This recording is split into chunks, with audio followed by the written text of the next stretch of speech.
When MLK weekend comes around, you know that there's a special level of love, a special level of learning, a special level of camaraderie throughout the league. It's not just the Grizzlies, it's not just the opponent that particular night, which was the Phoenix Suns, who have a grasp of history on their own because of Monty Williams and Chris Paul and those kind of guys, but the entire region and the entire NBA rallies around that weekend. So when you talk about what the Grizzlies were able to do, fans weren't there, but the spirit was in the building for sure. Morant on a blow-by, challenging and finishing. The plight of the Grizzlies has been not getting a ton of national attention since they have moved to Memphis. The last 20 years, they haven't gotten a lot of attention, no matter how good they were. And so it was another case where it was, hey, there's only going to be a finite amount of times that you're going to be in front of a national audience. And so you want to take advantage of that. And that game, the way Ja was able to take over at the end of that game.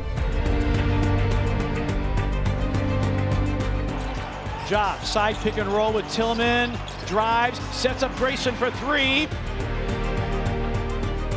Bingo! The kick out to Grayson, the floater, the taking the charge on Chris Paul. Not only did you play really well as a team, your star took that game over. To get that kind of performance, specifically defensively, against a team like the Suns was magical for the Grizzlies. This is your opportunity for everybody to see what you're all about, and it was nice for them to take advantage of that, for sure.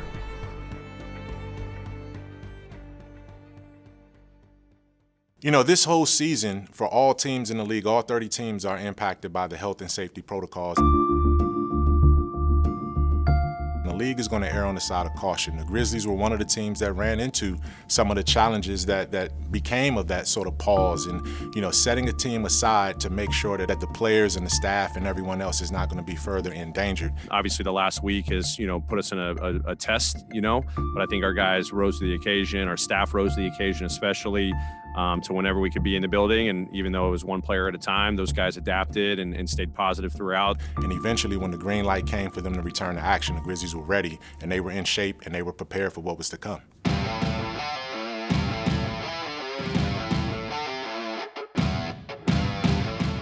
Grizzlies have missed the last 5 games. 6 of their last 8 have been postponed. 12 days between games. You were limited because of the protocols that you could only have one player, one coach. So a lot of the normal practice stuff that you would do, you couldn't do because of protocols during the time in which the Grizzlies were parked. You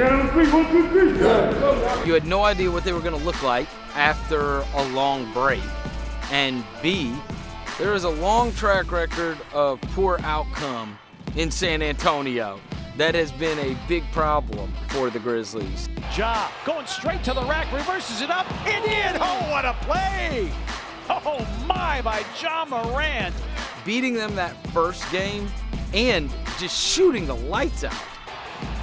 Melton, a step back three, it's through. Perfect outcome. Oh, lob for Jang. What layoff. Welcome back, Grizzlies. Big W. All right, that's the first game after a long time. Is it going to be rest or rust? Okay, let's chalk it up to we were crazy rested. All these shots went in.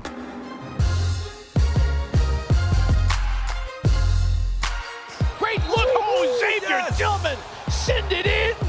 And so to be able to come back again and beat them right after you had just gotten that first win after the break, that to me, that was honestly, at the midway point, that's a high point of the season. Trailing for the slam.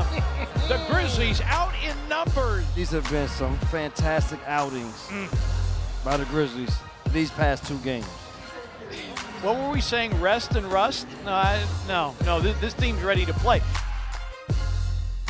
The Grizzlies will now go to 6-1 on the road. It's a 7-game winning streak.